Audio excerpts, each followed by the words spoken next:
I went back and looked, and there wasn't a lot of videos on how to reset the pin and reset the shaft. So I'm going to throw one together here.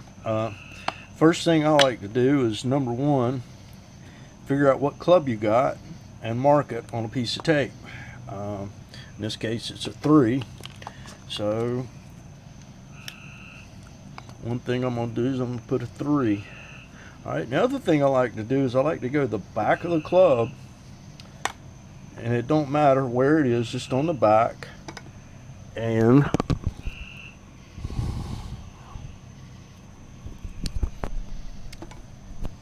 I like to put a line. I'm trying to do this one-handed with no tripod, ain't easy. Anyway, I like to put a little line showing that that's the back of the shaft, because what happens if you put this side of the shaft on this side, the pinhole's not going to line up. So that tells you where your pinhole is going to be in relation to the shaft. Alright, they're not always centered. Alright, the next hardest thing and the most difficult thing to do sometimes is finding that pin. It's always going to run this way.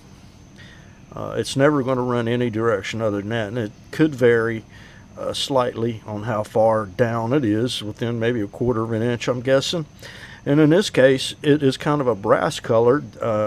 Supposedly it had been changed before, but the previous person did not put any kind of glue or anything, so the heads are loose. Even though they got new pins, the heads are loose. But anyway, the hardest part is trying to figure out where that pin is sometimes. And once you figure that out, all I do is I put it down on a piece of wood. I like to lay it flat on the ground. And then I like to rest another piece of wood up under the head to keep it straight. And I put the pin just on the other side of this piece of wood. And you take a nail set, or sometimes some other things, put it in the middle of the pin and tap it. You're going to have to hit it pretty good and get it to come out. Now I'm going to put the camera down. We're going to tap it a couple of times and we'll see what happens.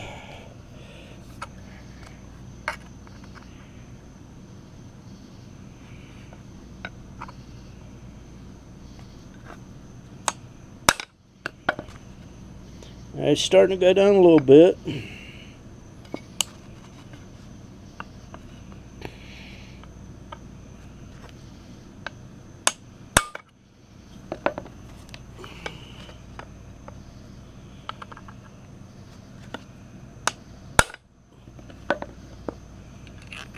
It's starting to come out. It's going to take a few taps. So we're going to pause a second, and I'm going to get this out, and then we'll come back. Okay, about 5-6 good taps, and the nail set is as far into the shaft as it will go, so you don't want to force it. And then the pin is sticking out on the other side, right there. So now at this point, you just want to pull the pin out, and what I usually do is some vice grips or what have you and work it. So that's what I'm going to do, and then we'll be right back. Okay, this one's slightly stubborn. I got it out. Sometimes what you have to do is take maybe a nail that will fit down in the hole when the pin don't come out, and just knock it the rest of the way out with a nail if you can't get it out with a pair of pliers. Now, sometimes, if you're lucky, the head will come right off. It depends on if they're loose or not. Let's tap on this one with a mallet here a second and see if we can get it to come off.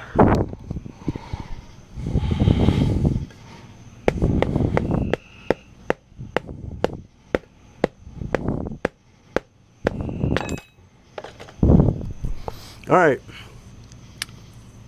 makeshift tripod in the mouth. Okay, anyway, we got that one off, no problem. As you can see, there's no adhesive, no nothing. Looks like there's some varnish or whatever that ran down in it. But basically, that's it. Now, sometimes, and I have run into this with my other clubs, these things don't want to come off. These things were originally put, sometimes they'll wrap thread, the whipping thread, they'll wrap it up and loop it and loop it and loop it all the way around this to give it a nice tight fit. And they use some kind of resin as a glue, as an adhesive. And sometimes even today, after 100 years, that adhesive is still pretty strong, and you'll have to lightly heat this up. You don't want to heat it up much, just enough till that shaft comes out. And you got to be real careful because you can burn this in a second. But anyway, I avoid trying to heat them at all cost because that just causes more problems. So now you've got the head off, you know which is the back of the shaft that goes in the back of the head, like so. Now all you do is just kind of clean this up a little bit, not much, and then take something and clean up it down inside of there as best you can, some sandpaper, what have you. And then I like to use JB Weld. Dab it all, put a bunch down inside of there, and then put that shaft in and make that stuff all ooze out everywhere. And then what you want to do is probably take a nail, after you put the shaft back in with the epoxy and everything, take a nail and put it into the hole and get the shaft lined up and then get it set before you try to put your new pin in.